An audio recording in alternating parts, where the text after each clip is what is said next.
करोनाच्या वेळेला गोव्यामध्ये गगनगिरी आश्रम जो आहे, अस्नोडा म्हणून जो भाग आहे तिथं आहे, तर मापारी म्हणून एक ग्रस्त होते. त्या ग्रस्तांनी जवळजवळ 10,000 यंत्र वाटली होती. सिद्ध केलं विचारतात, मी सिद्ध केलेले यंत्र पाठवलं होतं त्यांच्याकडे. त्याच्या फक्त ते झेरॉक्स काढायचे आणि वाढायचे लोक. एका कागदावर 15 मिळत होती, त्यामुळे 1 रुपयामध्ये 15 लोकांपर्यंत पोचत होतं. ज्यांच्यापाशी यंत्र गेलं त्या कोणालाही करोना झालेला नाही. आत्ताच्या ह्याच्यामध्ये सुद्धा जे काही आपण ऐकतोय की कुठल्या करोनापेक्षाही काहीतरी भयानक महामारी येणार आहे, तर मी एकच म्हणणारा माणूस आहे, प्रयोग करून बघायला तुमचं काय बिघडतं? तुम्हाला नाव पैसा खर्च नाही आहे त्याच्यात. खरं आहे.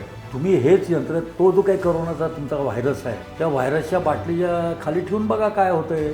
बरोबर. खरा एक्सपेरिमेंट. तुमचे बाकीचे जे काही आपले प्रयोग आहेत की लसी तयार करणं, जनतेला हे करणं, त्याचे पुढं दूरगामी परिणाम काय आहे ते आम्हाला माहीत नाही.